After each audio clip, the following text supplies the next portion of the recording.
if the Government have considered how to reduce revenue energy cost as part of the infrastructure investment plan proposals, for example through capital investment in systems like district heat networks, which could increase sustainability of the hospital estates and support surrounding communities. Cabinet Secretary. We have, and there are excellent examples of where we are introducing such efficient systems. And of course, we have an ambition, and I'm happy to make sure this strategy is forwarded on to Pulse. We need to make sure that we decarbonise our entire health and social care estate. I would also point out to the fact that we have, of course, increased investment in the health service, or will be increasing investment in the health service in next year's budget by a record, I should say, £19 billion. Question number 4, Colin Smith. £19 billion. Thank you, President Officer. To ask the Scottish Government what action it is taking to tackle the reported exodus of dentists from NHS dentistry. Minister Marie Todd. Can we have the Minister's microphone? Thank you. The Cabinet Secretary for Health and Social Care wrote to all NHS dental teams on 7th February confirming the continuation of the bridging payment to 31st October 2023 while we prepare for the implementation of payment reform. Payment reform will comprise a new modernised system that will provide NHS dental teams with greater clinical discretion and transparency for NHS patients. It's our intention for payment reform to maintain the confidence of NHS dental teams by ensuring the future viability of NHS dentistry in Scotland. Colin Smith.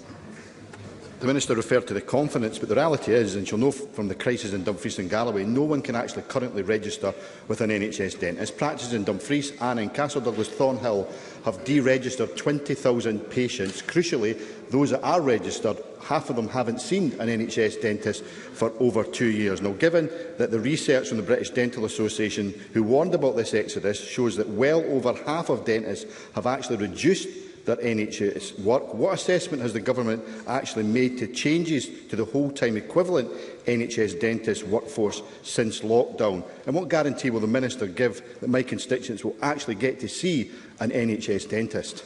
Minister. So there's no doubt that there are strong existential forces working on the dental workforce at the moment in Scotland. We're working through the backdrop of a pandemic which prevented work in dentistry for nearly a year and impacted on it for quite a period after that. We had a whole year of dental students not qualify, and we had Brexit happen. In the area that you mentioned, Dumfries and Galloway, 1 in 2 of the dentists were European. So the Scottish Government has put in place a framework of support to encourage more dentists to work in remote and rural areas, including in areas of the south of Scotland. That includes the Scottish Dental Access Initiative, which provides capital funding of up to £100,000 for the first surgery, £25,000 per additional surgery to dental providers setting up a new practice. And also, we've got an enhanced recruitment and retention allowance of up to £37,500 for newly qualified training, and we've put in place that framework to help mitigate the worst effects of Brexit on the reducing supply of dentists to Scotland. Evelyn Tweed. Thank you, Presiding Officer. Since Brexit, the rate of EU and EFTA dentists joining the register has halved, even though the opposition would deny this. Given that, can the Minister provide an update on the steps the Scottish Government is taking to improve access to NHS dental services in those areas which are particularly affected by these challenges? Minister.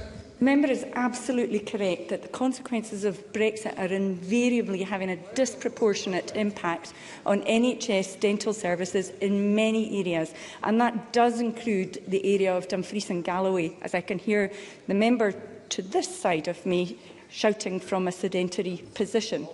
We have already seen improvements from the framework that we have put in place. We've seen a positive impact.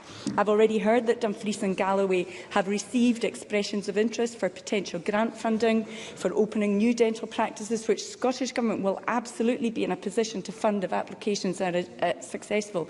But as well as that, it's our intention to make formal representation to the UK Government for dentistry to be included in the shortage occupation list. And we've also have the CDO in active discussions with the General Dental Council to support them in speeding up the application process to clear the General Dental Council backlog. Thank you. Question number 5 has been withdrawn. Question number 6, Rona Mackay. Thank you, Presiding Officer. To ask the Scottish Government when it last assessed access to GP services in rural areas. Cabinet Secretary Hamza Youssef. The Scottish Government published the Health and Care Experience Survey 2021-2022 in relation to people's experience of GP services last year. Health boards and health and social care partnerships are responsible for planning and delivering primary care medical services, and the Scottish Government would expect them to make use of the Health and Care Experience Survey to identify any particular issues with access, including, of course, in rural areas. Rona Mackay. I thank the Cabinet Secretary for that answer. Twicker in my constituency has been without a GP surgery since 2019. The ever-growing village is in a semi-rural area on the border between East Dunbartonshire and North Lanarkshire. The only option for residents is to register in one practice in Kilsyth or between two practices in Kirkintilloch, both some miles away. Does the Cabinet Secretary agree that residents deserve a better service than this, and that the HSCPs and health boards in the two local authority areas should work together to find an acceptable solution? Cabinet Secretary. Yes, I agree that they should work together. There are obviously options available to the Health and Social Care Partnership and the Health Board there. If there are discussions that are needed with my primary care team and primary care officials, then of course I'll make sure they make themselves available to the Health and Social Care Partnerships, the local authorities involved and the Health Board. Sandesh Gulhani. Thank you. The Cabinet Secretary's failure to deliver the new GP contract is the real reason why the British Medical Journal are saying there's a decline in the reported quality of some respects of care in Scotland, with rural areas hit hardest. It is not the fault of overworked practices, but the Cabinet Secretaries who's compounded the error by cutting £65 million from the primary care budget. Will the Cabinet Secretary commit to reinstating this crucial £65 million to primary care? Cabinet Secretary. What a brass neck, Presiding Officer. The reason we had to reprofile our money was because of the economic vandalism of the Conservative Party, which meant that our government budget was worth less by the amount of £1.7 billion, because that lot crashed our economy. That is a brass neck and a half. So what are we doing, Presiding Officer? More GPs per head in Scotland than any other part of the UK. 3,220 multidisciplinary team staff members recruited here in Scotland. So yes, we will continue, the SNP government will continue the record investment in health and social care, and I'll leave it to the Conservatives to moan from the sidelines. Question number 7, Stephen Kerr. To ask the Scottish Government whether it will provide an update on the status of NHS Forth Valley since its escalation to Stage 4 of NHS Scotland's National Performance Framework. Cabinet Secretary Hamza Youssef. Yes, I'm happy to provide an update. There are some signs of improvement in performance within NHS Forth Valley. An example in children and adolescent mental health services, we've seen some improvements in terms of waiting lists, not where we want it to be, but certainly there have been some improvements. This and other work has been taken forward by the Assurance Board and the external support team chaired by Christine McLaughlin. In that role, she is engaged with a wide range of stakeholders, including local authority chief execs, the Area Partnership Forum, compromising of local trade union representatives. Stephen Kerr. The RCN in unison reported very serious concerns over unsafe practices and a culture of intimidation, and an independent review found a culture of fear.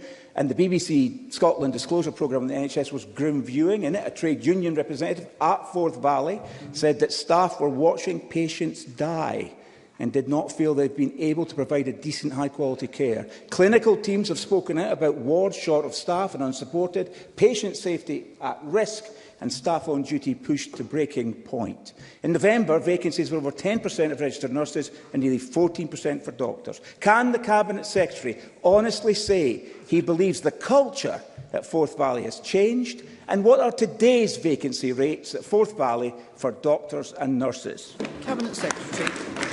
Stephen Kerr does raise some really important points. It's precisely the reason why I took the decision to escalate Forth Valley to the second highest level of escalation.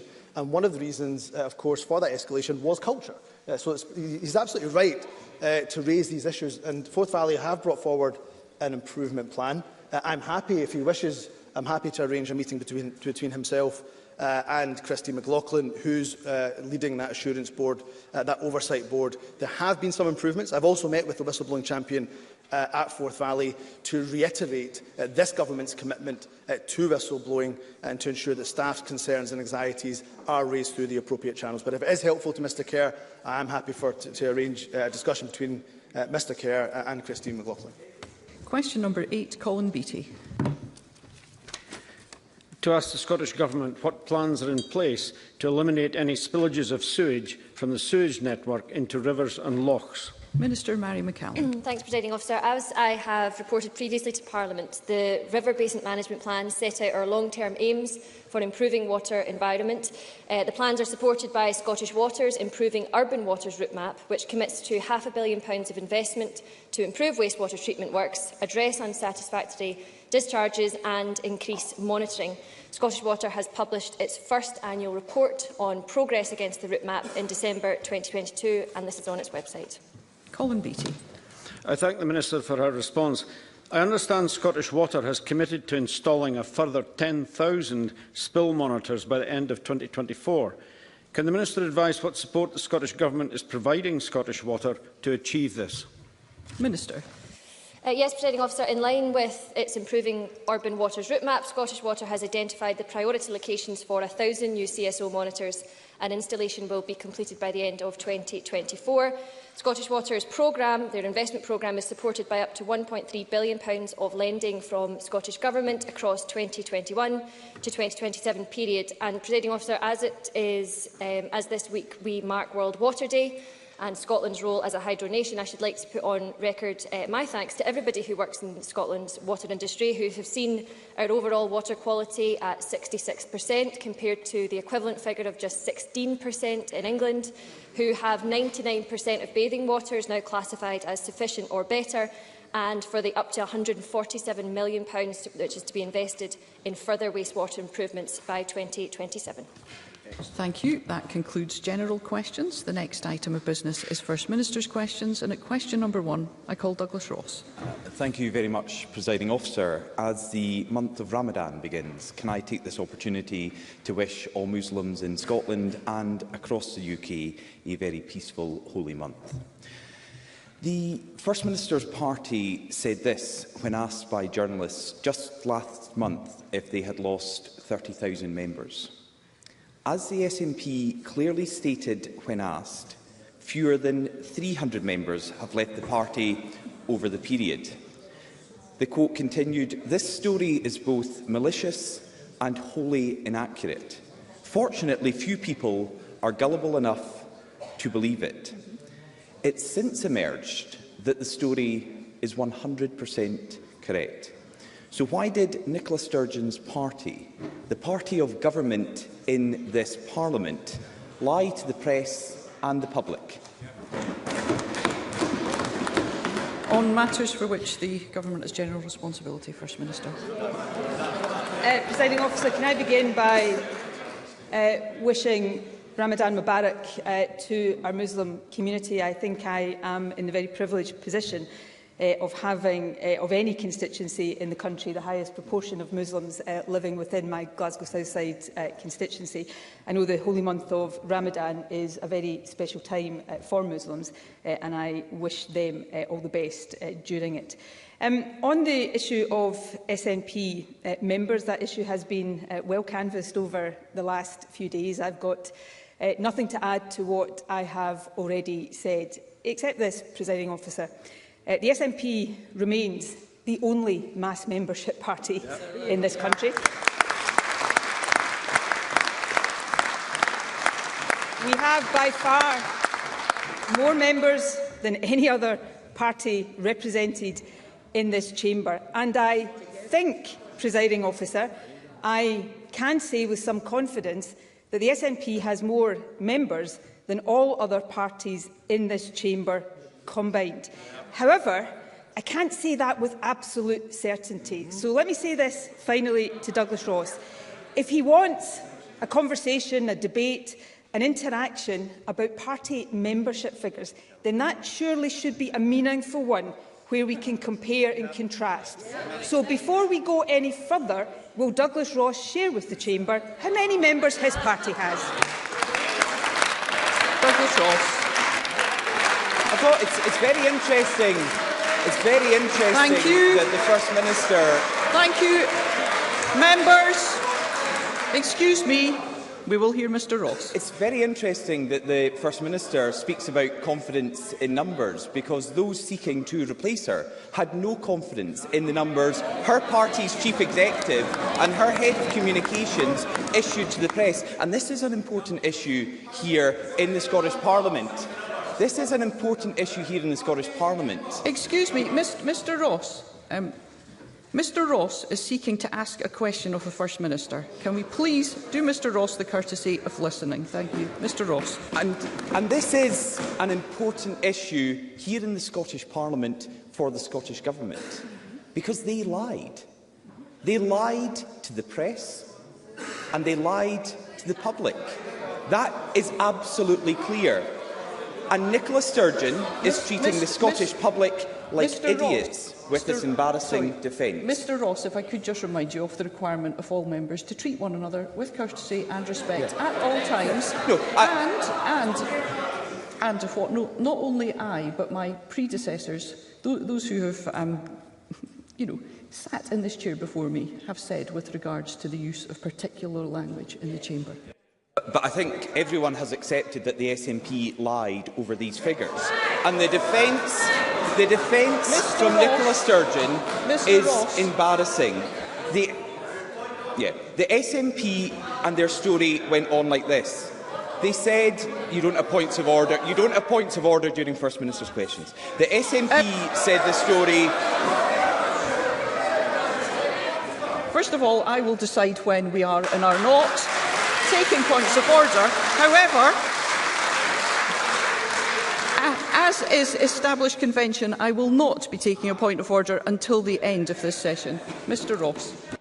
Well, they don't seem to want to hear this, and I wonder why, Presiding Officer, because the SNP's story on these figures continued that the impression in the media was flat wrong. It was malicious and wholly inaccurate. They went on to say nobody was gullible enough to believe the reported reduction of 30,000 SNP members. But the truth is the SNP as a party did lie. That's why their chief executive and the head of communications has resigned. So why would anybody be gullible enough to believe that Nicola Sturgeon was unaware of what her chief executive and the most senior members of her own party were up to? Before the First Minister begins, I will remind all members of the requirement in this chamber. We do not use the word lie in this chamber. First Minister. Presiding Officer, I think the only character that is being revealed in this chamber today is that of Douglas Ross. Now, Douglas Ross, as leader of the opposition, no doubt going to be a very long-standing leader of the opposition. Well, unless his party has something to say about that. He chooses the topics that he raises, and that is absolutely right and proper.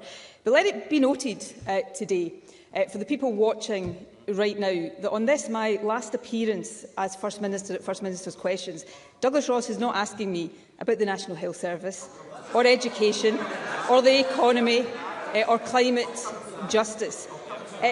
But this is the topic he has chosen: party membership figures. So that is fine. But if we are to have a proper interaction, I don't think Conservatives, given yesterday's events in the House of Commons, should be lecturing anyone about honesty and integrity.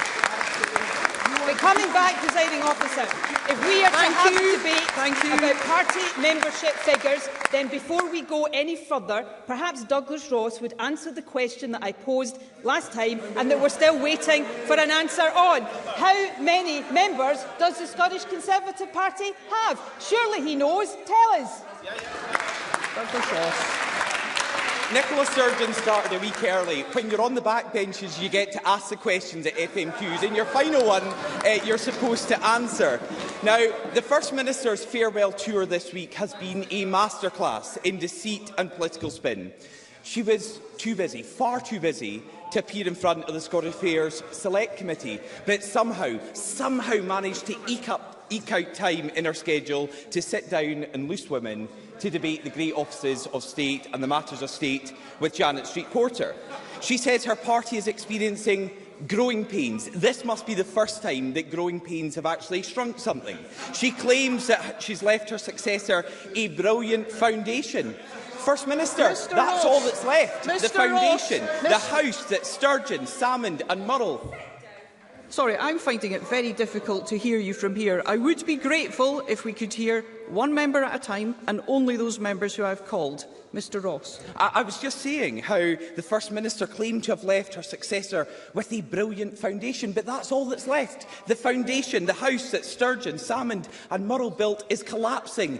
And the SNP have said it themselves. Party President Mike Russell admitted this week they are in a tremendous mess. First Minister, he's right, isn't he? First Minister.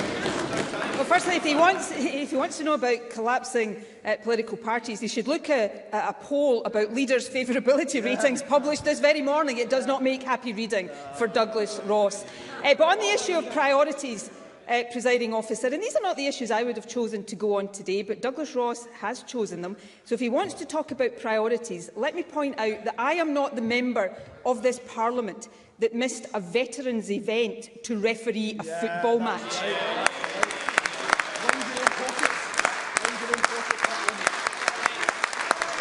Thank you. Secondly, on that point, presiding officer, I am not accountable to the House of Commons. I am accountable to this Parliament. I know Douglas Ross has difficulty deciding which Parliament is more important to Scotland because he's got one foot in each. But I know which Parliament is most important to Scotland, and it is this one, our Scottish Parliament. And finally, presiding officer, I am proud of the record of the government I have led through some of the toughest times Scotland has faced in recent history. But ultimately, the only people who will cast a verdict on the record of my or future government are the people of Scotland. And in my time as First Minister, they have had 8 opportunities to do that. And on each of these 8 opportunities, they have voted for me, for the SNP and for my government. That's a record I'm very proud to stand on. Douglas Ross. Well, if the First Minister is proud of her record in government,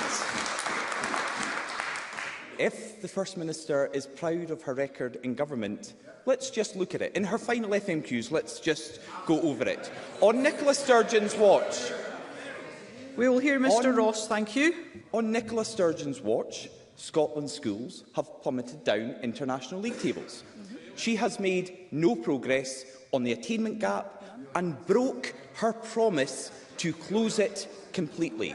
The Named Persons Act, the Hate Crime Act, the Gender Recognition Bill were all unworkable.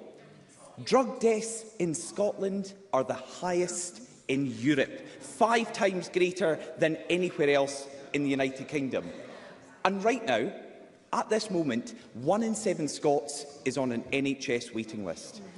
And on her final day in this chamber as First Minister, a cross-party committee of this Parliament delivered a damning report on ferries. They found that Nicola Sturgeon personally intervened to prioritise vanity over vessels, leading to huge delays and costing the taxpayers hundreds of millions of pounds. On these and so many other issues, Nicola Sturgeon ignored Scotland's priorities in favour of her obsession with independence. She divided our country and failed on every mission she set herself. First Minister, isn't that the truth of your legacy? First Minister. Presiding officer, for Douglas Ross, that has not been at any point in my time as First Minister the verdict of the Scottish people. 8 election victories in 8 years as First Minister, that's the verdict that matters to me. But let's look at my record as First Minister. Progressive income tax, the Scottish child payment, lifting children out of poverty, the baby box, closing the attainment gap, record numbers of people from backgrounds like mine going to university. a national investment bank leading the way in climate change, abolishing prescription charges, minimum unit pricing, saving lives, record high health funding, the best performing accident emergency departments anywhere in the UK, the Domestic Abuse Act, free period products, expanded, doubled childcare, the promise for care experienced young people, the highest level of school spend per pupil anywhere in the UK, the highest number of teachers per head, 8% more teachers now than when I became First Minister, free tuition for higher education, free bus travel for those under 22. I could go on and on and on, but I'm not going to, because this is my last session of First Minister's questions. Question number 2, Anna Sarwar. Thank you. Presiding Officer, can I join others in saying Ramadan Mubarak? It's a month of sacrifice, of reflection and charity, and where we remember those that are less fortunate both here at home and around the world. Presiding Officer, we live in serious times with a cost of living crisis and an NHS crisis. And given this is my last opportunity to question the First Minister, I do want to ask about the finishing touches to, I'm sure, will be a handover document for her successor. And I think it's important to check what she believes is in the in-tray for the next First Minister. Because after 15 years of SNP government, there is not a single Scottish institution that is stronger now than when her party took office. From the ferry scandal, the entrenched attainment gap, the NHS crisis, to decimated local services. Which of our government's many failures does the First Minister think her successor needs to address first? First Minister. Well, with the greatest respect, Anna Sarwar is just wrong. I mean, let's look, first of all, at some of the institutions that didn't even exist when I became First Minister. Revenue Scotland, for example, making sure that we have the most progressive income tax system anywhere in the UK. Social Security Scotland, delivering benefits to people across the country, including the Scottish Child Payment. The Scottish National Investment Bank, leading this country's drive now to net zero. The NHS, of course, facing real challenges as a result of the COVID pandemic, but still with the best performing A&E departments anywhere in the UK. Tomorrow, I will be in Fife, opening our new National Treatment Centre there that will deliver more operations for people in Fife and will soon be joined by national treatment centres elsewhere across Scotland.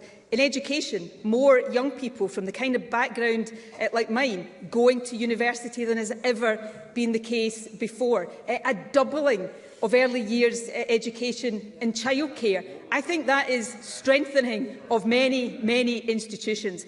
Does my successor have a tough job? Of course, because we live in tough times. But I've got confidence that whoever my successor turns out to be, whoever is standing here next week, they will continue to build on that record and they will continue to retain the trust of the Scottish people. Anna Sarwar. I know Nicola Sturgeon can try and take credit for lots of things. I'm not sure she can take credit for creating the National Health Service. I think that might have been a previous government. Now, Nicola Sturgeon likes to talk about records. Here are just a few set in her time, piling up in her successor's sky-high in-tray. Record A&E waiting times, with 1 in 7 Scots on an NHS waiting list. Record drug deaths, record vacancies for nurses and doctors in our NHS, record levels of children without a home, record levels of homelessness. I could go on and on, but seeing as it's our last First Minister's questions, I won't do that. It is hard to see how her successor will be able to fix these problems as they were sat round the Cabinet table with her.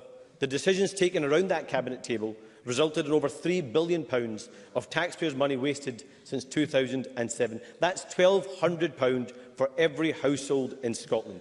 And at the same time, they spent public money to build a culture of cover-up and secrecy, which is now beginning to unravel, all while Scots struggle to keep their head above the waterline.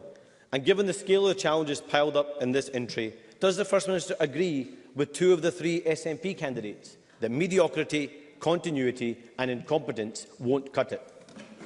First Minister. Well, firstly, Presiding Officer, I never claimed to have created the National Health Service, but what I will claim to have done is help protect the founding principles of our National Health Service, because I was the Health Secretary that abolished prescription charges for everyone in Scotland, something that in all their years in government Labour had never ever got round to doing.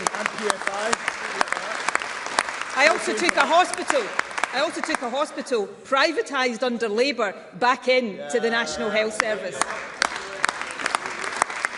On Anna Sarwar's £3 billion figure, I think we've already shown that in previous sessions of First Minister's questions to be utterly nonsense, but I'm not going to embarrass him by going back to the detail of that again today. But let me use another £3 billion figure, because that is the number for the amount of money this government is investing each year to mitigate the cost of living crisis, to help people deal with Tory austerity. If we were an independent country, we wouldn't have to mitigate Tory austerity. But while Labour still prefers to see this country governed by Tories at Westminster, rather than have self-governance and independence here in our own Parliament, Labour will never ever be taken seriously in Scotland. Anna Sarwar. I, like many people right across the United Kingdom, look forward to the next general election when we can boot out the Tory government and we can get rid of the last SNP excuse. Now, the First Minister has spent much of her political career talking about mandates. Her successor inherits this woeful SNP record, but they don't inherit her mandate.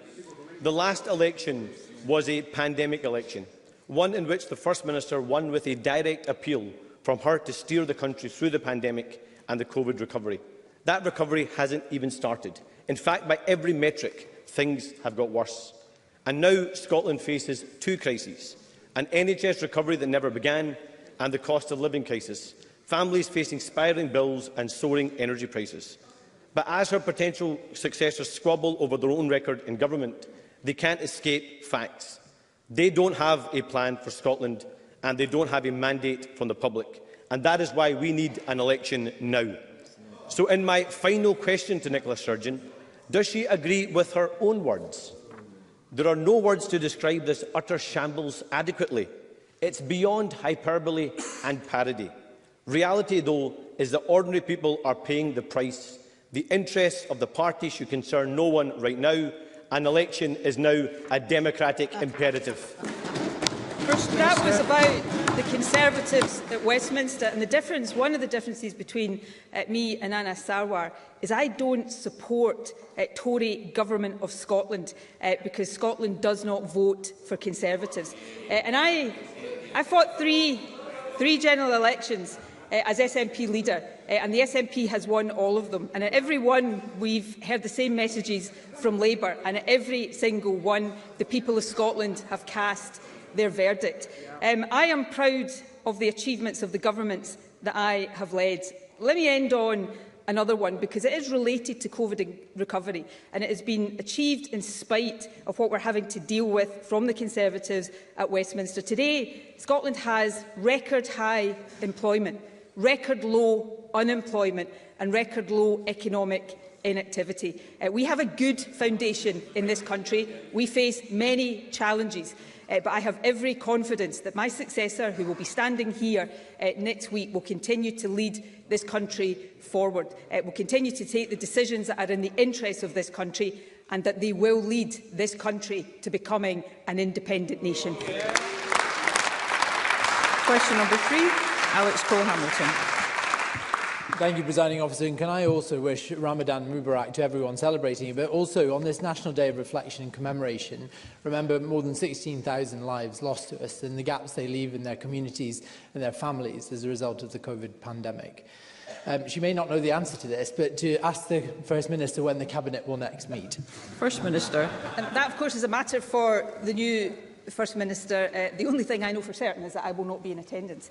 Can I say, though, Presiding Officer, and I will say more about this in the session that follows FMQs, today, of course, marks the 3rd anniversary of lockdown. And my thoughts today, as my thoughts are at some stage in every single day, are with all those who suffered as a result of COVID. I will have them in my thoughts, my mind and my heart for as long as I live.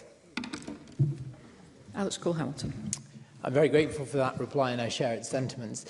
The mental health treatment targets were introduced in December 2014, 11 days after Nicola Sturgeon was sworn in as First Minister. They have never been met, not once in over 3,000 days. That's 99 consecutive months. I have lost count of the number of times that the First Minister told me that the situation was unacceptable. I have lost count of the number of times she promised staff and sufferers that things would get better. But in reality, Nicola Sturgeon quietly downgraded the Office of Mental Health Minister. Her Finance Department, headed by Kate Forbes, slashed £50 million from the mental health budget this winter. And her Health Secretary, Humza Yousaf, gave a personal promise to clear waiting lists for both children and adults by March 2023. Presiding officer, look at the calendar. It's March. We are here, and the SNP are nowhere. There is a sea of human pain out there, so much unmet need. Don't just tell me that this is unacceptable. At this late hour, at the last and final time of asking, will the First Minister admit her government has failed Scotland on mental health? First Minister. What I will absolutely say is there is much more work to do on mental health. One of the things that has changed, certainly since I was a young person, and has changed even in the years I've been First Minister, is that we have reduced the stigma associated with mental health. More people are coming forward for help and treatment, and that is a good thing, but we must make sure the services are there for them. We have seen a significant increase in the budget for mental health under the SNP. Mental health spending has doubled in cash terms. We see many more people working in mental health services than was previously the case. Coming directly to CAMHS, because it is important and there is so much more to do. The number of children starting treatment for CAMHS in the most recent quarter is the highest on record by some distance, and we're now seeing the most sustained changes in CAMHS waiting lists for over half a decade. The overall waiting list has decreased by more than 9%, children waiting over 18 weeks has decreased by more than 30%, and children waiting over 52 weeks has decreased by more than 48%. So yes, much more to do, but progress being made, and I know it will be a priority for my successor, whoever he or she may be, to continue that progress. Question number 4, Fiona Hislop. To ask the First Minister for a response to the Intergovernmental Panel on Climate Change's synthesis report. First Minister. The evidence has never been clearer than it is now. We are fast running out of time to secure a livable and a sustainable future for the generations to come. This report must lead to an acceleration of global action to tackle the climate emergency. Scotland is making long-term progress towards net zero, but we are now entering the most challenging part of that journey, requiring truly transformational action across society and our economy. This cannot and will not happen without all of us, including everyone across this Parliament, supporting bold steps as part of a national effort to tackle the climate emergency. Lastly, at COP27, Scotland pledged an additional £5 million to address loss and damage, and we will continue to advocate for practical action and finance to support the Global South, where the effects of climate change are already being experienced. Fiona Hislop. Following the publication of this report, UN Secretary-General Antonio Guterres made a plea to all governments. He said, "Humanity is on thin ice, and that ice is melting fast. The report is a clarion call to massively fast-track climate efforts by every country and every sector and on every timeframe. In short, our world needs climate action on all fronts, everything, everywhere, all at once." I know how serious and ambitious the First Minister has been in leading on the climate emergency agenda, and I appreciate that. Does she agree that this stark assessment must lead to transformational and accelerated action by all governments, local government, the UK government and her successor here in this Parliament to combat climate change? First Minister. I agree wholeheartedly with Fiona Hislop, and I agree wholeheartedly with the comments earlier this week of the United Nations Secretary-General. There's no doubt that we need concerted action, accelerated action on all fronts. I'm proud that Scotland is, and we are recognised as being, at the forefront of the global journey to reach net zero emissions and a climate-resilient future. This Parliament's ambitious climate change legislation requires all of us, governments, individuals, communities and businesses to take lasting action to drive down our emissions in a way that is just and fair for all. But we also need to see action and much higher ambition from the UK Government on the solutions for net zero that are currently reserved to Westminster, and of course we need other countries across the world to match that ambitions too. While Scotland's emissions reduction targets are in line with a global 1.5 pathway, it's vital that other countries revisit and strengthen the ambition of their 2030 emissions pledges and long-term strategies to align with a 1.5 pathway ahead of COP28. Liam Kerr. Very grateful, Presiding Officer. The IPCC report... We will suspend business.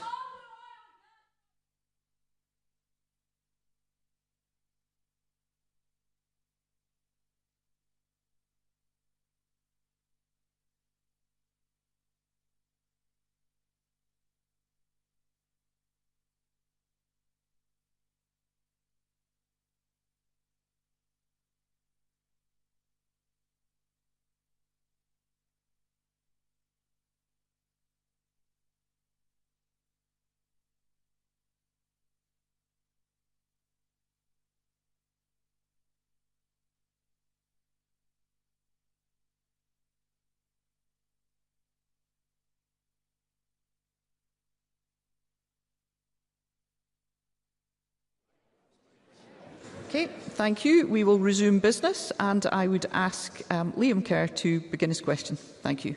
Very grateful, Presiding Officer. The IPCC report made stark warnings about how, if we're to have any hope of tackling the climate emergency, we must look at all green generation technologies.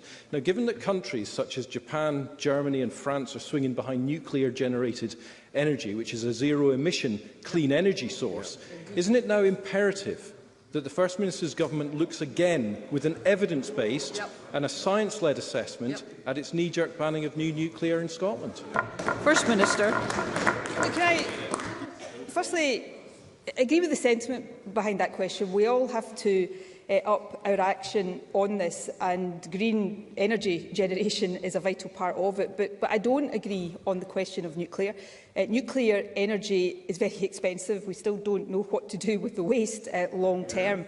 And of course, not all other countries have Scotland's offshore wind potential, for example, green hydrogen potential and other renewable sources of energy potential. You know, Scotland right now gives us the potential to generate up to 28 gigawatts of renewable energy. That is massive.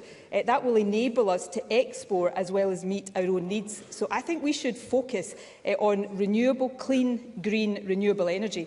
That's not just right for the environment. That gives us the opportunity to boost industry, the economy and create tens of thousands of jobs in the future. That's where the focus of this and future Scottish Government should be. Colin Smith.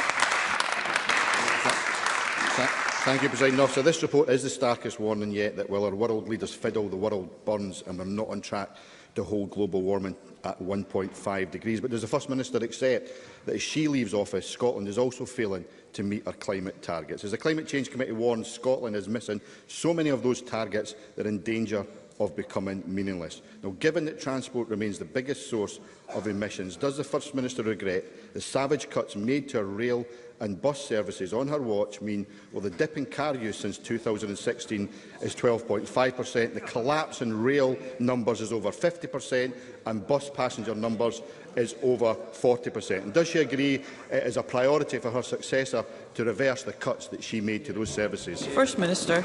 Well, no, I don't regret public ownership of our railways. I don't regret the changes to bus franchising. And I certainly don't regret the free bus travel for pensioners and all young people under 22, encouraging people to use public transport. But I do agree that Scotland, like all other countries, must do more. Scotland is doing more to cut emissions and to tackle climate change than almost any other country in the world. I've been privileged to attend COP climate change summits over many years now, and there is a recognition for Scotland's leadership, if not here in this Parliament, then certainly amongst countries overseas. But the bar of world leadership is too low. Every country needs to do more, and we need to do it with urgency, and Scotland must continue to lead by example. Mark Ruskell. Thank you. This report is also a reminder that extracting every last drop of oil and gas today will condemn future generations to climate breakdown. Independent research commissioned through the Butte House Agreement has shown that North Sea oil and gas output will continue to fall, while a just transition can deliver an increase in jobs in the years ahead. So can I ask the First Minister, what kind of leadership do we need from the Scottish Government to ensure a future for both workers and the climate? First Minister. I think we need to continue the kind of leadership that we have been showing on this issue. I am very clear, while I have the greatest respect for all those who work in our oil and gas sector, they have contributed hugely to Scotland, and we cannot make that switch overnight. We must accelerate the transition from fossil fuels to renewable energy. And as Mark Ruskell rightly says, even if we weren't facing the climate emergency, the maturity of the North Sea would mean that we have to accelerate that transition there. We must do it in a fair and a just way, but we have the potential to do that, and we should grab that potential with both hands. Question number 5, Stephen Kerr. Ask the First Minister what the outcomes have been of the Scottish Government's defining mission to tackle the poverty-related attainment gap. First Minister. Well, this Government's commitment is to substantially eliminate the poverty-related attainment gap in this parliamentary term, and good progress is being made. The latest achievement of Curriculum for Excellence levels data demonstrated the biggest single-year decrease in the poverty-related gap in primary numeracy and literacy levels since records began. We are improving outcomes for young people impacted by poverty beyond school too. The percentage of 2021-22 school leavers in a positive initial destination is the highest on record, and the poverty-related attainment gap is at a record low, down 2/3 since 2009-10. More young people than ever from deprived communities secured a place at university, and the previous Commissioner for Widening Access described our approach as an unambiguous success. Presiding Officer, that is a record I am proud of, and I very much look forward to seeing my successor build on it. Stephen Kerr. Objectively, the best we can say is the First Minister tried and failed. Because education in Scotland is poorer. Here's her record. Fewer maths teachers, fewer technical education teachers, fewer computing science teachers, fewer language teachers, narrowing subject choice, plummeted down the international league tables, and on CFE levels in primary schools, literacy falling, reading falling, writing falling, numeracy falling, a widening attainment gap, and falling attainment overall. Can she honestly stand there, hand on heart, and say that education was her top priority? First Minister. Yes, I can. Now, Stephen Kerr asked me in his question about outcomes. I'm just checking that that was the word in his question. So I gave him the data on the outcomes, and he obviously didn't like it. So he wants to talk about inputs. So let me talk now about inputs. When I became First Minister, the number of school teachers in Scotland was 49,521. Today, the number of school teachers in Scotland is 53,459, an 8% increase. In early learning and childcare settings, the numbers have increased as well. In Scotland, we have the most teachers per pupil in the UK, and education spend per person is higher than in either England and Wales. In Scotland, we have 7,573 teachers per 100,000 pupils. In England, where the Tories are in power, that is just 5,734. In Scotland, we spend £7,600 per pupil. The Tories in England spend just £6,700. Yes, I am proud of this government's record on education, and I really do look forward to seeing it being built upon. Paul McLennan. Thank you, Presiding Officer. The recent Institute of Fiscal Studies analysis of Scottish tax and benefit reform found that lowest income families in Scotland are significantly better off, around £2,000 on average, as a result of the SNP Scottish Government's progressive tax and benefit policies. If this can be achieved with limited powers, how much further does the First Minister think we could go if we weren't beholden to a UK Government with policies that directly undermine this Government's mission to tackle poverty? First Minister. I thank Paul McLennan for that question. And again, and this may be the last opportunity I have to point it out, it is really obvious how uncomfortable the Conservatives become in this chamber when we are talking about poverty. And I think that should be noted.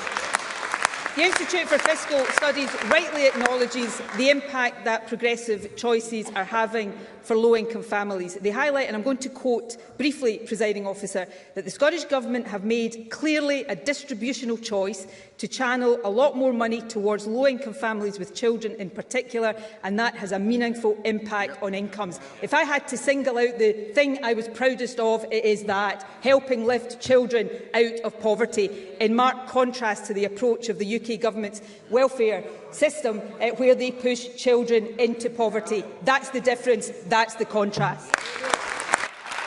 Question number 6, Jackie Baillie. To ask the First Minister what action the Scottish Government is taking to tackle the reportedly high levels of delayed discharge, which are estimated to have cost over £161 million in 22-23 to date. First Minister. Earlier this year, we allocated an additional £8 million to support health and social care partnerships to secure extra provision of 300 interim care home beds. To date, this has enabled 408 people to be discharged from hospitals to these placements, with a total of 633 people currently benefiting from an interim care placement. As part of the work of the Ministerial Advisory Group on Health and Social Care Pressures, we continue to work tirelessly with health boards and health and social care partnerships to ensure we are doing everything possible to support people out of acute settings and back into the community when it is clinically safe to do so. Delayed discharge has improved substantially under this government, and it is of course very welcome that over 96% of all people overall leaving hospital are discharged without any delay whatsoever. Jackie Baillie. Can I thank the First Minister for her response? Since she took office, over £1 billion has been lost to delayed discharge. At her very first FMQs, I raised cancer treatment delays. In 2014, 94.2% of patients started cancer treatment within 62 days, with a maximum wait of 187 days. This is now declined to 74% of patients starting treatment within 62 days and a maximum wait of 326 days. The 31 and 62-day cancer treatment targets are at their worst ever. When the First Minister entered Bute House, 148 patients waited over 12 hours in A&E. Now it's 6,600. 3,118 people were on waiting lists. Now it's 7,700. There were 6,200 children waiting for access to mental health services. Now it's over 7,500. Nurse vacancies have risen from 2,000 to almost 6,000. And in 2014, there were just 15 excess deaths. Now there are almost 4,000. Life expectancy in Scotland has gone backwards on her watch, and that is shameful. And as if that wasn't bad enough, the First Minister gave us Hamza Youssef, the worst Health Secretary since devolution. Let me make one final plea to the First Minister. She gave a commitment 2 weeks ago to look into the case of 9-year-old Harvey Martin, who has scoliosis and urgently requires surgery. Desperate for help, Harvey sent the First Minister a video message, and she has not yet replied. So before the First Minister leaves office, will she reply to Harvey and help him get the surgery he so desperately needs? First Minister. Well, firstly, Presiding Officer, let me address the case of young Harvey Martin, because I have been taking time rightly this week to check with NHS Lothian about his case, and I can confirm that Harvey will be given a date for his procedure very soon, and NHS Lothian will be discussing the date with his parents when they speak next week, and I wish young Harvey all the very best. On cancer waiting times, more patients have been treated on both the 62 and 31-day pathways in this latest quarter compared to the previous quarter, compared to the same time last year, and indeed compared to the last full quarter pre-pandemic. More to do, but progress being made. Of course, Jackie Bailey's question was about delayed discharge, and I'm going to therefore end on that. Before I do, let me reflect on the fact that Jackie Bailey asked me my very first question as First Minister, and she is today asking me, if not the last question, then the last scheduled question on the order paper. Of course, when she asked me my first question, she was standing over there as the principal opposition representatives. Now she is over there. That says a great deal about the verdict of the Scottish people in the intervening period, Presiding Officer. And of course, I'm still standing here, which also says a lot about the verdict of the Scottish people. But finally, Jackie Bailey likes to do comparisons. So finally, on delayed discharges. Today there are around 1,700 patients classed as delayed discharge. That is far too many. But to be clear today, that includes everybody delayed for any period of time, even an hour.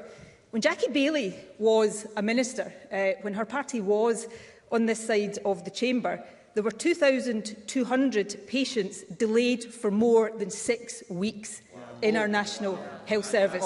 That represented more than 70% of all patients ready for discharge were delayed for more than 6 weeks when Jackie Bailey was last in government. Today, 96% of patients are delayed with no delay, are discharged with no delay whatsoever. More to do, Presiding Officer, but so much more, so much progress made since Jackie Bailey and her party were in office.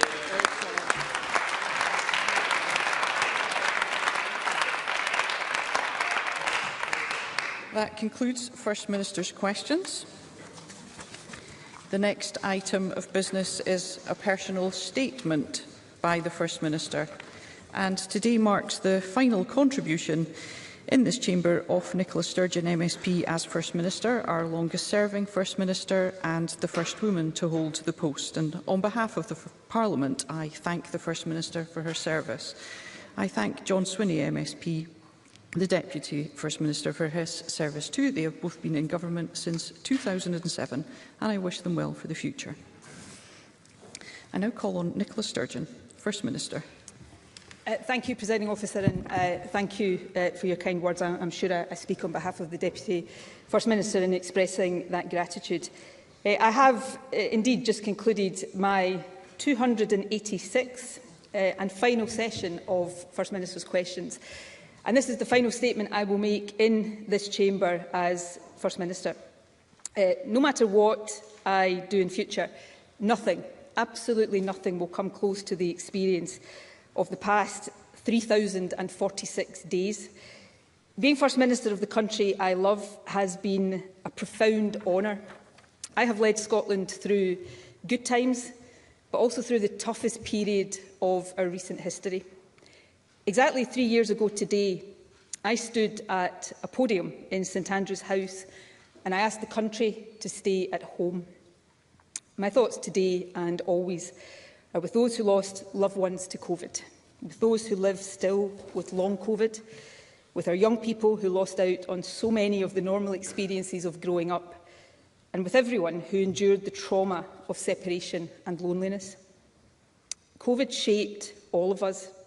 I know that it changed me, and in many ways it defined my time as First Minister. Above all, it reinforced in me an abiding admiration for the people of this wonderful country who made such painful sacrifices to keep each other safe. In the toughest of times, our country showed the best of itself with love, care and solidarity, and that will live with me forever. Being First Minister has been variously, often all at once, challenging, exhilarating and exhausting. But every single day, without exception, it has been an utter privilege. I have set out already my reasons for stepping down now. I won't repeat them today. Suffice to say, I know in my heart that this is the right time. After more than 35 years in politics, 24 years in this Parliament, 16 years in government and more than 8 years as First Minister, it is time for Nicola Sturgeon, the politician, to make a bit of space for Nicola Sturgeon, the person.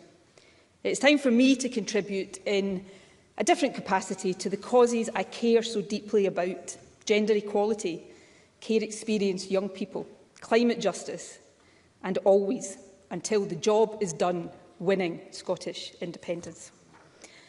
And no matter how difficult change may be, I know also that it is right for my party, the government and our country that I now make way for a new generation of leadership.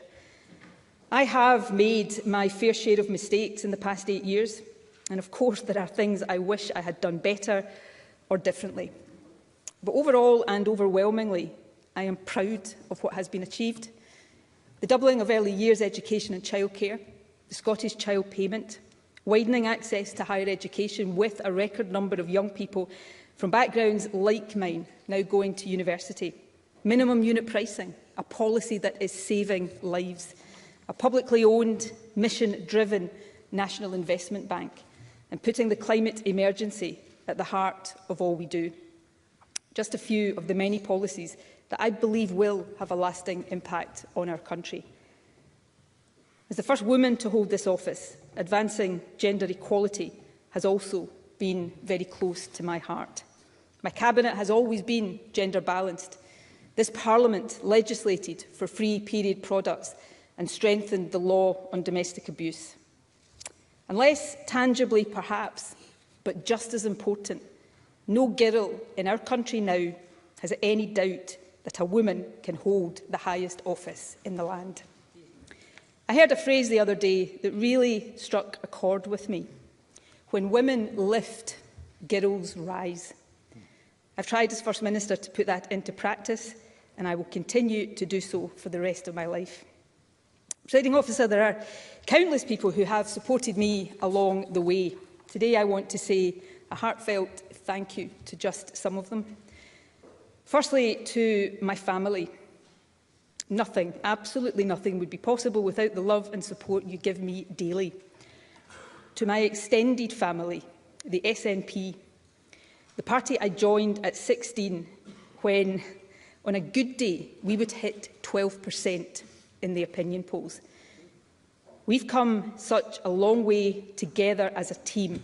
Let us keep going, serving Scotland together as a team. To my colleagues here in Holyrood, in SNP parliamentary groups, past and present, and to the central office staff who support us. To all of my ministerial colleagues over the years, and especially to John Swinney, the best Deputy First Minister and the best friend I could have wished for on this journey. To our staff in Party HQ who have built a formidable campaign operation, enabling us to win 14 national elections since 2007. To all those who have worked in my constituency office, and particular to my current team, Paul Leinster, Caroline Scott, Mary Hunter, Carolyn McConville, Irfan Rabbani and Nikita Bassi. You have had my back throughout, and you work tirelessly every single day to help me represent the people of Glasgow South Side. And to my constituency party and to my constituents, thank you so much for putting your trust in me time and again. To my special advisers, you have given your all to me and to the cause of building a better country. You have been led by two outstanding Chiefs of Staff, Liz Lloyd and Colin McAllister. To our partners in the Scottish Green Party, I am very proud of the Butte House Agreement. Thank you for joining us in government.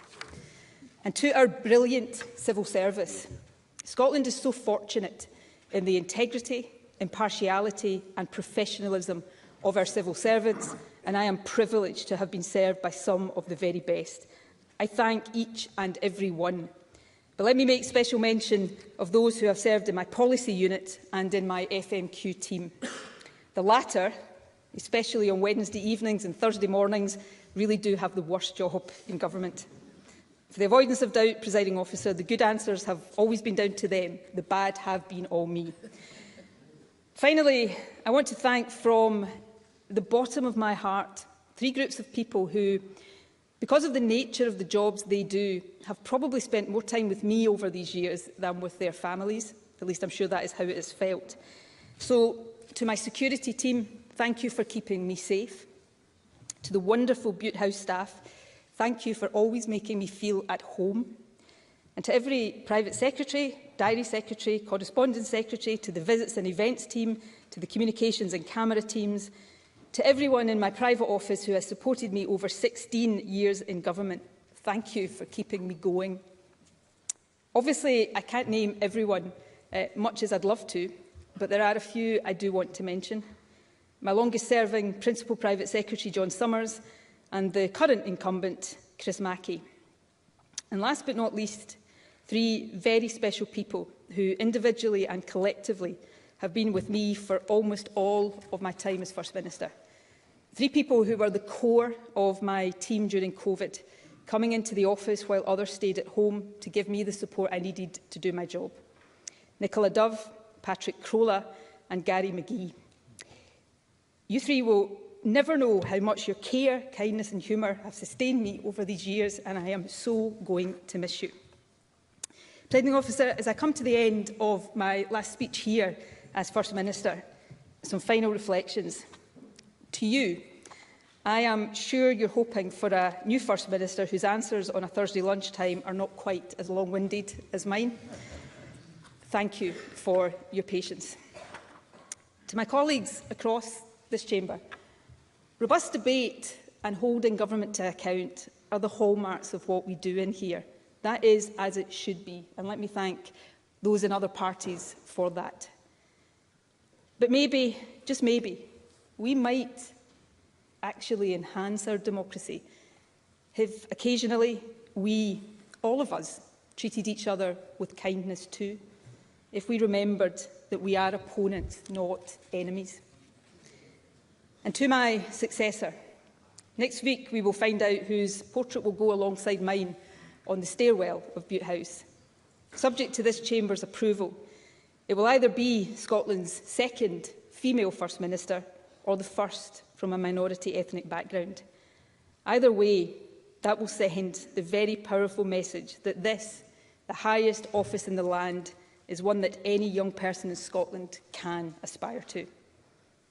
Never forget that every day in this office is an opportunity to make something better for someone somewhere in Scotland.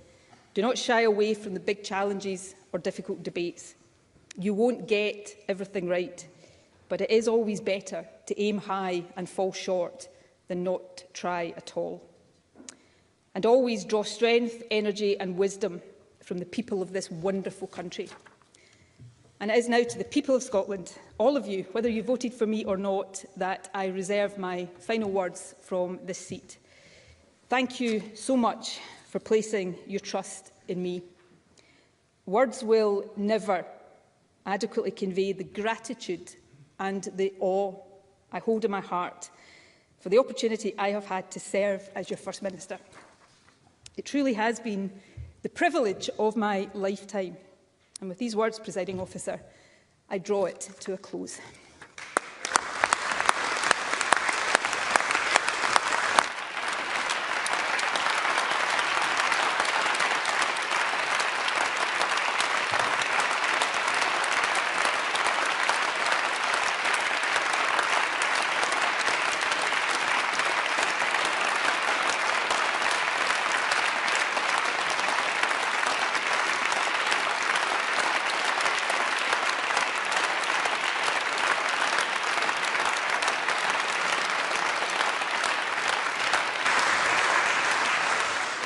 Thank you. That concludes the statement by the First Minister. I will now call on other members to respond, and I call on Douglas Ross. Thank you very much, Presiding Officer. And while I believe the First Minister and I see each other as adversaries rather than allies, and probably the final session of FMQs reiterated that impression, let me add a little balance in my final remarks to Nicola Sturgeon as First Minister. When Nicola Sturgeon leaves office, she will bring to a close a political career in this chamber that few, if many, can or will match in its length. 24 years of service to her constituents so far, 16 years as a government minister and over 8 years as First Minister. Indeed, since 1999, she has been a permanent fixture in this Parliament and on our party's front bench. In these times of political turbulence, that is staying power that many of us could only ever wish for. She has been a formidable campaigner, as her political opponents over the years can unanimously agree on. And no one can deny that Nicola Sturgeon has left, for better or worse, a mark on our country. We have all lived through the Sturgeon era of Scottish politics, and that era is now coming to an end. And nowhere will that change be felt more keenly than within the ranks of her own party. But returning to the government role, and as First Minister, for Nicola Sturgeon and her predecessors and successors, it remains the rarest of honours. And even rarer still for what Nicola Sturgeon described herself as a working-class girl from Ayrshire. I recognise the positive message it sends that in Scotland every child should have the ability to reach the heights that they dream of. And you know what, Presiding Officer, sometimes dreams do come true. I stand here in this chamber as the only recent politician to beat Nicola Sturgeon. I won the bet. The bet I had with Nicola Sturgeon, made back in 2021, £100, and I won that. Just for the record, I have to say that I'm still awaiting payment, and it is perhaps one final example of delays from Nicola Sturgeon's government. But I mean it in all sincerity that the exchanges that we have, have been sometimes difficult, always robust, and we seek to do better in our politics. And I think the message the First Minister had can be listened by everyone in this chamber. And the First Minister has also spoken of the additional responsibility that she has had, and she said this in the past, to help every woman and girl in our country fulfil their own potential. And I think that as the first woman holder of her office, she has been a role model that women and girls can aspire to in Scotland today. These are all achievements for which the First Minister should be rightly proud. Yet while the First Minister is a talented politician, those talents have not always been used to the best of their ability in government. I'm not going to use this session to labour over the arguments that we've had on this side of the chamber time and time again. I simply say this, that on her first day in office, Nicola Sturgeon promised to be the First Minister for all of Scotland, regardless of your politics or your point of view. But for some, too often she used her position to further her party's political objectives, rather than bring the country together and govern in all of Scotland's interests. However, I accept that holding the high office is a great burden and honour. And I think it is right that on this day of all days, we acknowledge the difficult responsibilities that the COVID pandemic placed upon those in power. And along with the First Minister and others, I put on record our thoughts on this side of the chamber for everyone who sadly lost their lives and those who continue to mourn the loss of loved ones. As I said earlier, it's no secret that the First Minister and I are not best friends, and I'm sure she won't miss our weekly FMQ exchanges as she watches on from the backbenches. In my time as Leader of the Opposition, I have asked Nicola Sturgeon 256 questions. Once or twice, I've even got an answer. But away from this chamber, I know that political leadership also takes a personal toll on those who attain the highest office, and it takes a toll on those closest to them as well. I think we could all see that the thanks that the First Minister gave to her family and her staff were difficult for her to articulate, but are keenly felt. There will have been countless times that the First Minister will not have been able to have been there for her family and her friends as she put the demands of leadership first. So I hope that in standing down, the First Minister will be able to take comfort from having more time for family, friends and, of course, her passion, reading. So on behalf of this side of the chamber, while we have passionately disagreed with Nicola Sturgeon over the years and no doubt will continue to do so into the future, we wish her well as she leaves the office of First Minister and forever the future holds for her.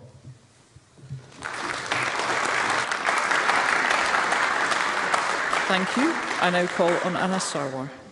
Thank you, Presiding Officer. Today is a significant moment in Scottish politics. It, of course, has personal significance for Nicola Sturgeon, but is also significant for our politics, as Scotland prepares to face a new era and a twin crisis of the NHS crisis and the cost of living crisis. And I'd like to start by placing on record my respect and recognition for Nicola Sturgeon's more than 20 years of public service. I first met Nicola Sturgeon when I was a teenager, and that's not meant as a disparaging comment, it's a compliment. And it's safe to say that both of us have grown up and changed a lot since then. Regardless of our many differences, even our harshest critics would accept that Nicola Sturgeon is an able and formidable politician who has stood at the forefront of Scottish politics for more than 15 years. And while we have disagreed passionately about what is best for the people, I have never for a moment doubted her love for Scotland. And seeing the first woman elected as First Minister, an achievement, Presiding Officer, that cannot be understated, was an important moment for our country. It was a sign to women and girls, regardless of their politics, that there should be no limit to their ambition, that there was no position, no office in the land that they couldn't aspire to, and there was nothing that they should not be able to achieve. Now, I'm sure many people will point towards our more robust exchanges at First Minister's questions, but on many occasions, Nicola Sturgeon and I have attempted to build consensus, particularly in calling out and challenging the rising levels of prejudice and hate in society. And I think this is in part driven by our deep connection with the south side of Glasgow, something that the First Minister herself referenced, the most diverse part of Scotland. And I know how much celebrating the rich diversity in our communities means to her. I would even challenge perhaps maybe she's worn traditional Asian dress more often than I have in my lifetime. Now, there are many things that we can disagree and divide on, but there is one issue which I believe should always unite every political party in this Parliament, and that is the fight against prejudice and hate. In her resignation statement last month, Nicola Sturgeon spoke about the personal toll that politics takes. And I often reflect on how much our politics has changed, how much more divisive it has become, how intolerant it can often be.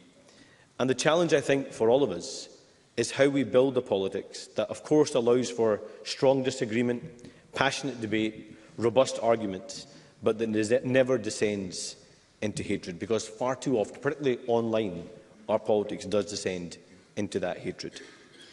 But, Presiding Officer, it's not by the praise or the criticism of her opponents that any First Minister will be judged.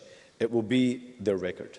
And as First Minister, Nicola Sturgeon led our country through challenging times, most obviously during the pandemic. And I think she's right. I think that is what will define her time. And I recognise the immense pressure and the toll many of the decisions taken in those difficult years will have taken. And at a time of uncertainty and anxiety, she attempted to provide stability and reassurance to people across this country at the darkest moments. Now, Presiding Officer, I think it's fair to say that during our many robust debates with one another, I've learned some of Nicola Sturgeon's tells. When her grasp of the detail perhaps might on occasion escape her or isn't on her side, she is obviously quick to point to her electoral record. We've heard it again today. 8 election wins. Of course, undoubtedly a political achievement to be proud of, a legacy that no one can deny, and of course many of us can be jealous of. But she is right. Winning is important. Winning does matter. And that's why it also matters that leaders of whichever political party, what they do with that power when they do win and how they govern. And I think it's also safe to say that never in the history of devolution has there been a First Minister with so much power, so much time and so much political capital. But despite that, we all know there is still so much more to do. Because, Presiding Officer, the promise of devolution does remain unfulfilled. Child poverty is still too high. NHS waiting lists are still too long. Our public services are struggling and our economy does need to be restarted. And we must now urgently confront those challenges, and that must be this place's focus. So in closing, I am sure this government will feel her absence from the front benches. Perhaps no one as keenly as her successor. Nicola Sturgeon leaves a government and a party shaped in her image. It will not find a replacement like her. I and my entire party wish her the very best for whatever she chooses to do in the future.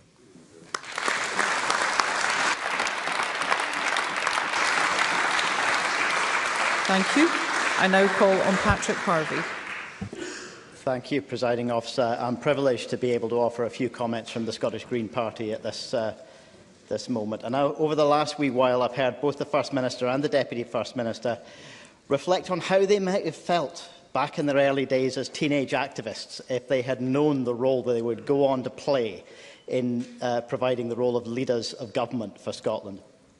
But my first memory of meeting Nicola Sturgeon, years before I stood for Parliament myself, was when she was providing opposition, not government. And I'm sure there were times when opposition meant saying no, but in the first year of this new Scottish Parliament, with the rights and equality of a marginalised group on the line, Nicola Sturgeon recognised that when the government does the right thing, the role of opposition involves being constructive.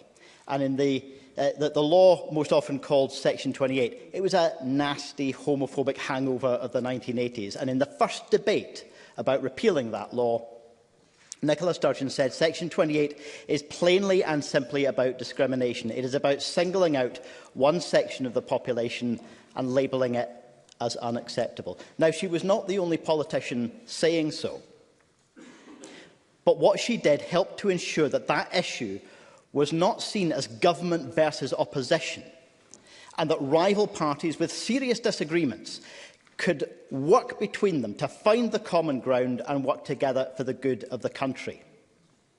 Now, I've agreed and disagreed with Nicola Sturgeon on issues over the years since then, but in recent months, she has shown that same commitment to stand by another vulnerable group in our society, while so many in politics and in the media were dredging up the tropes and prejudice of past decades and redirecting them against transgender people.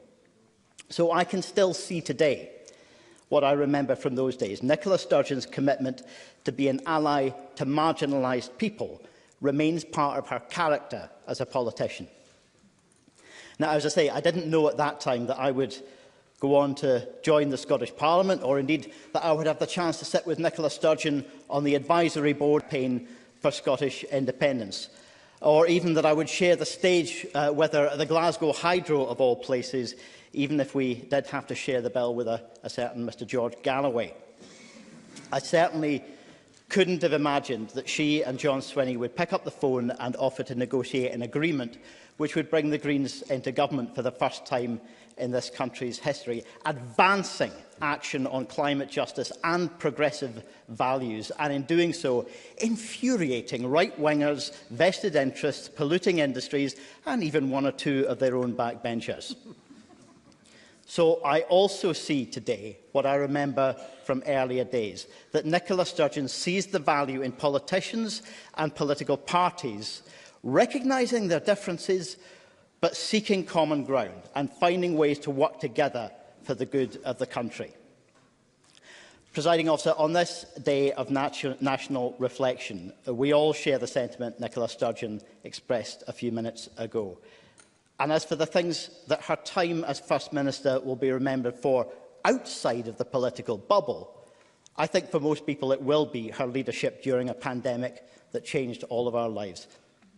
At the start, as we were just coming to terms with what the world was facing, some governments around the world chose bluff and bluster, pretending they knew the answers or offering false simplicity in place of the complex truth. Nicola Sturgeon made a braver choice to be clear about what wasn't known and to express the same fears and uncertainty that we all felt. Throughout the pandemic, she not only fronted up the Scottish Government response on an almost daily basis, but she did so with honesty, clarity and humility. And by doing that, she earned the public trust. So, Presiding Officer, whatever the future brings, I thank both Nicola Sturgeon and John Swinney for their service to Scotland. I wish them very well, and my highest hope for them is that they continue to find ways to infuriate all the right people.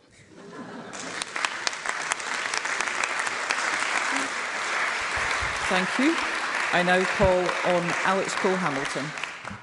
Thank you very much indeed, Presiding Officer.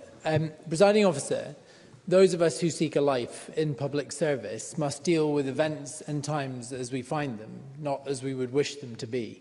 Regardless of what circumstance throws our way, it is incumbent on all of us to commit to the task before us, to seek the best for our communities and, in so doing, try always to reflect the better natures of the people that we seek to serve.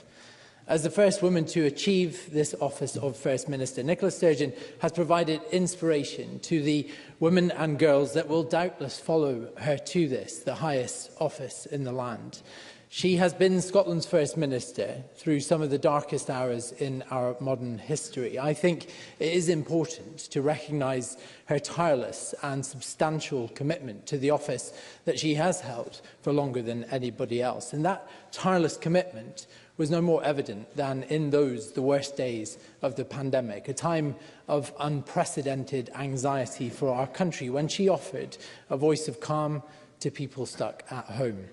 She will be aware of the times that she has walked in step with my party, when she adopted our policies on things like childcare and the pupil premium. She will recognise the times that when we have voted with her, sometimes against the prevailing wind, on the physical punishment of children, on alcohol pricing, on advancing the rights of Scotland's LGBT+ community. She has acknowledged some historic wrongs as well, like yesterday, for the victims of forced adoption.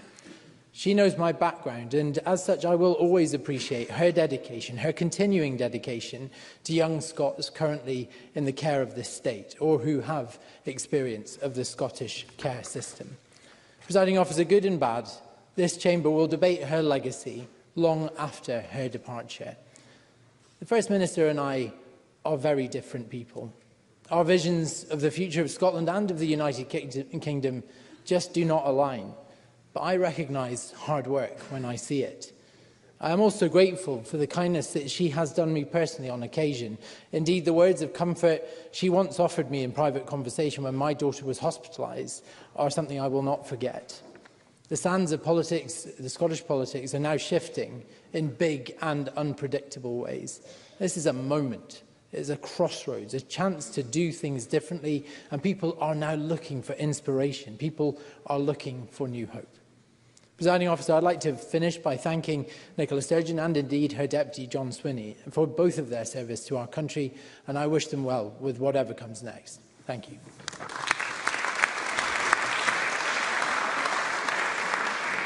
Thank you. I now call on Emma Roddick.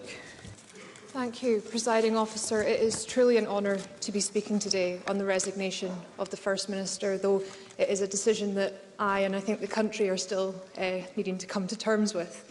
When the First Minister became the First Minister, I was 17 and I was in the audience at Eden Court where she came to speak to voters and activists about her plans for Scotland. And I'm going to come back to that moment later, but for now I'm going to reflect on that plan for Scotland, because that plan is what brought us the baby box.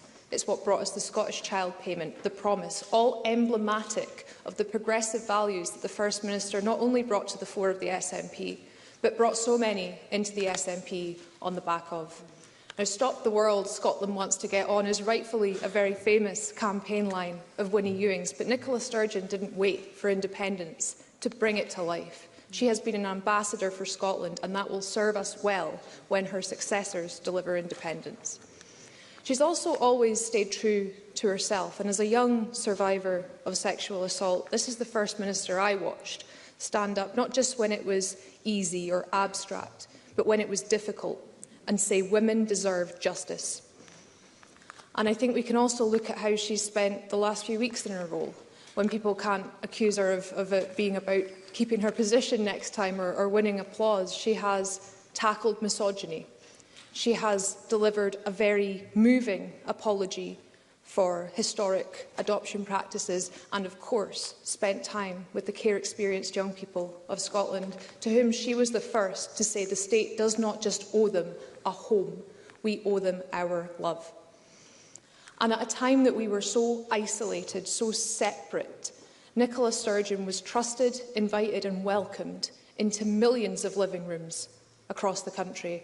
Now, the last time I was allowed to visit my mother was before the last lockdown, the lockdown that she caught COVID in. And we sat in her garden, and she told me all about what Nicola had said to her that morning, talking about the First Minister of Scotland like this was someone from down the road who'd popped in for a coffee. And that's the kind of connection that Nicola Sturgeon has made with people the length and breadth of this country.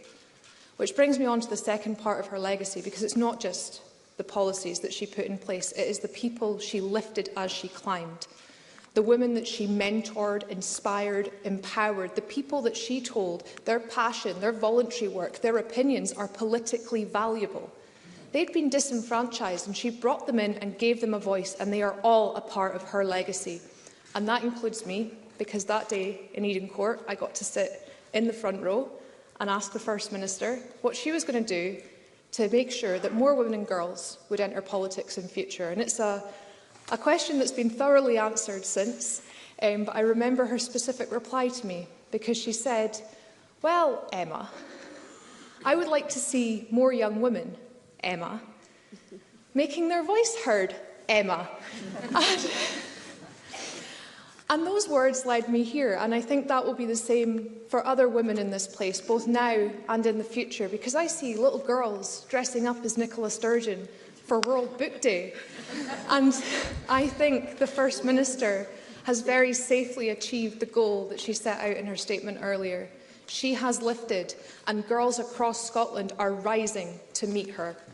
And as one of those girls, I am confident that she will continue to inspire, no matter what she does next. Now, Presiding Officer, this has been a personal contribution, but as I speak on behalf of the SNP today, I know that we all want to thank her for her service, her selflessness and her dignity as First Minister. And I'm going to end just by saying I've read quite a few books on the back of First Minister's recommendations, and I cannot wait to read the books that Nicola Sturgeon is going to write. Thank you.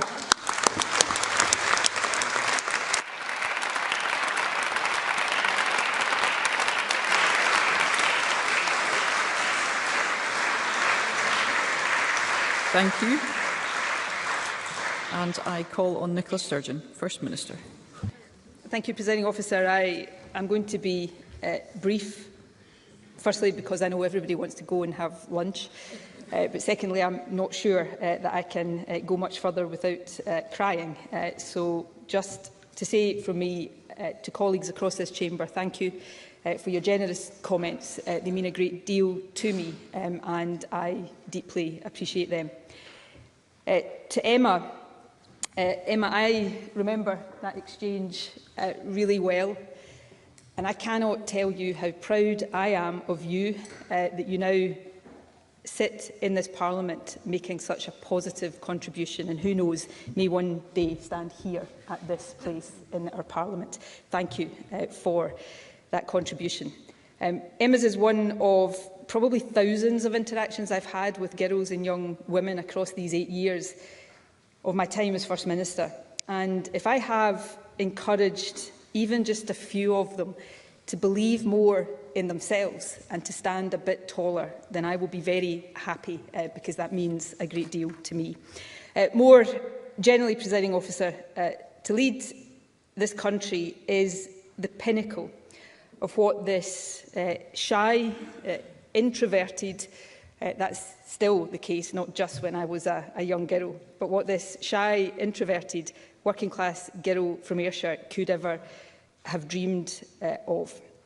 And this country is truly amazing, and the people who live in this country, no matter where they came from, are also amazing. As I've travelled overseas as First Minister, and that has been an enormous privilege, I have had the opportunity to see just how much Scotland punches above her weight. And I have seen directly the respect that we are held in by people right across the globe. Perhaps all we need to do now here at home is believe a bit more in ourselves. Now, even although I know without a shadow of a doubt that the time is right for me to go, I do feel emotional today. And perhaps the reason for that is that I know beyond doubt that even if I live to be 100 years old, There is no phase in my life that will be as special or as meaningful to me as these last 8 years have been. You will, of course, see me very soon on a backbench near here. But in the meantime, Presiding Officer, for the final time from me as First Minister to the people of Scotland, thank you from the bottom of my heart for the privilege of being your First Minister.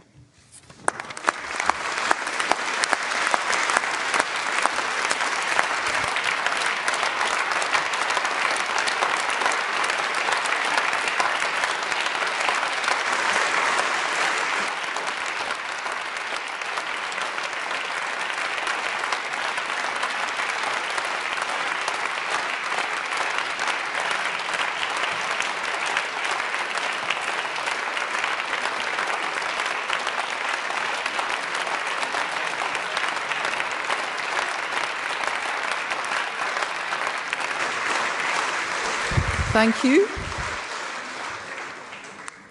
It is now time to move on to the next item of business, which is a members' business debate in the name of Pauline McNeill. And there will be a short suspension to allow those leaving the chamber and public gallery to do so before the debate begins.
Okay, could I encourage those leaving the public gallery to do so as quickly and as quietly as possible, as we are resuming business with a members' business debate on motion 7686 in the name of Pauline McNeill on supporting taxi drivers. The debate will be concluded without any questions being put. I'd invite members wishing to participate to press the request to speak button now or as soon as possible.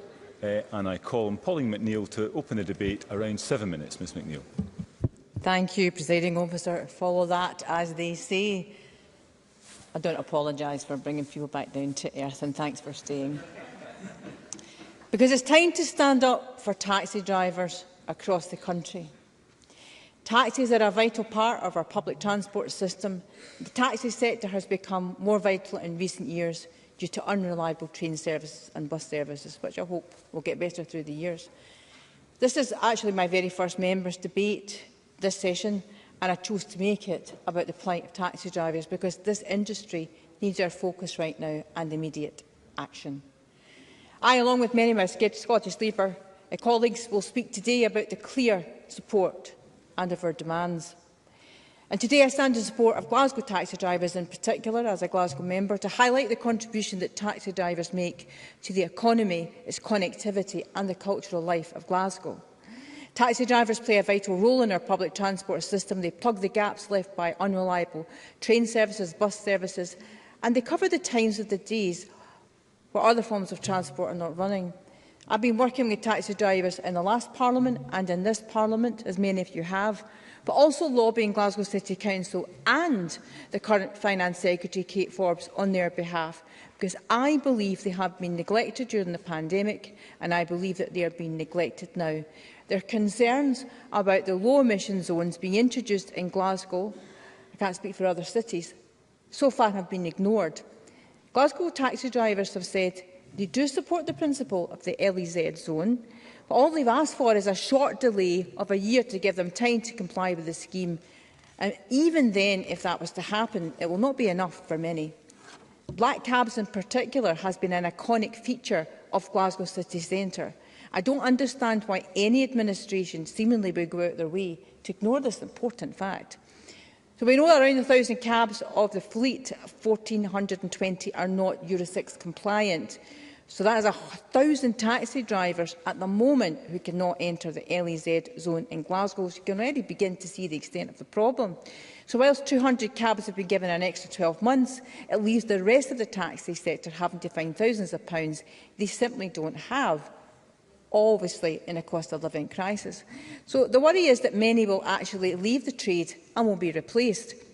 The high cost for new electric vehicles is approximately £60,000, with an average age of a cab driver, believe it or not, nearly 60 years old. So the finance options for a new vehicle is not really a viable solution for many. So due to the global supply chain shortages, the second-hand market is also sparse at present, meaning there's a significant lack of options for compliance. I mean, you can see there's layers and layers of problem here.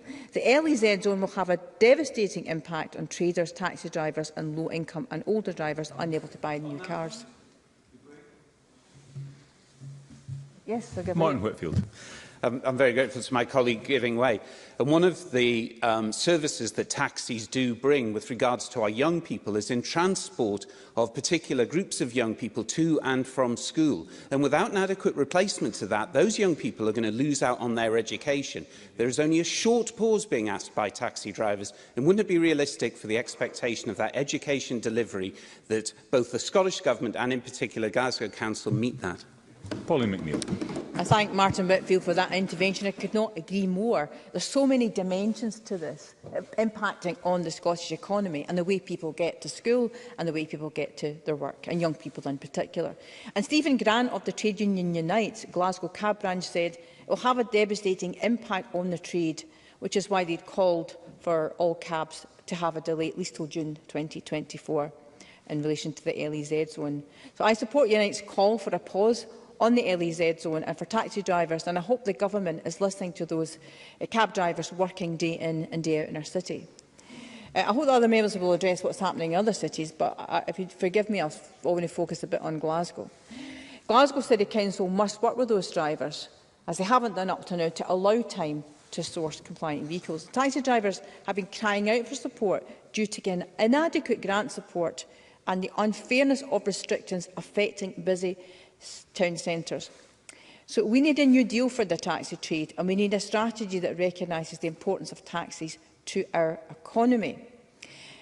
Glasgow noted that the nighttime economy in its 2020 city centre strategy aimed at ensuring Glasgow remains one of the top city centres and urban tourism destinations, and research has revealed that the nighttime economy between the hours of 6 p.m. and 6 a.m. generates £2.6 billion per annum for the city, supporting 16,500 full-time jobs, whilst the retail sector generates more than £3.3 billion and supports 17,000 full-time jobs. So the impact on the economy is extraordinary, and I'm sure it's the case in other cities.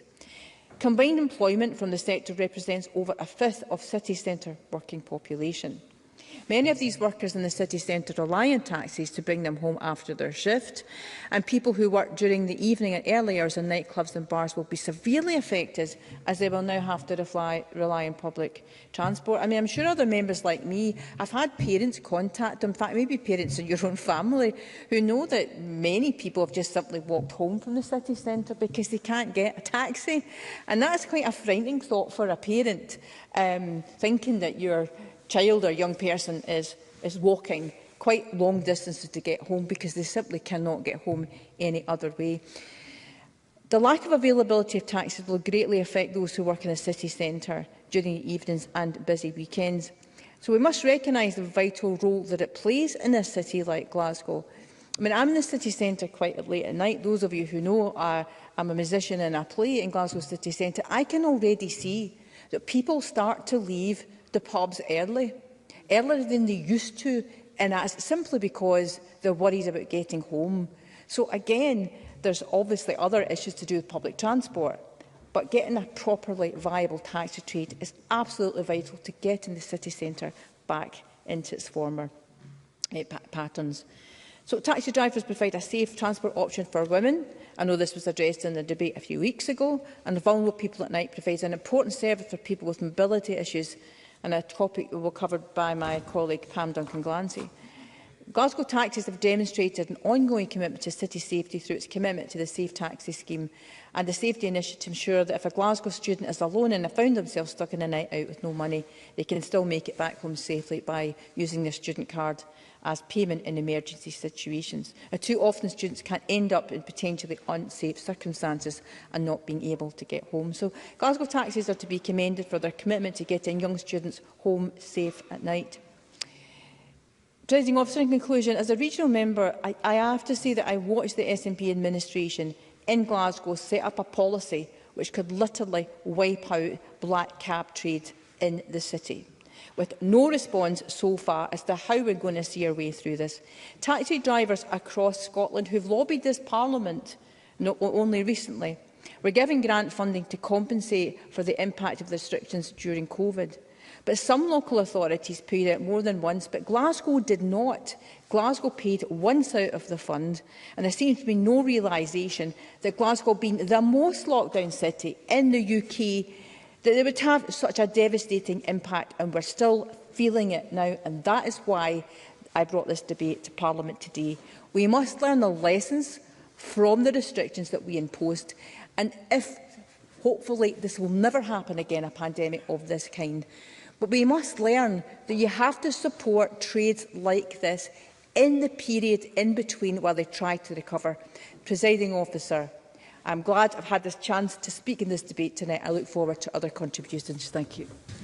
Thank you very much, Ms McNeill. I now call David Torrance to be followed by Pam Duncan-Glancy. Up to 4 minutes, Mr Torrance. Thank you, Presiding Officer, and thank you to Parliament.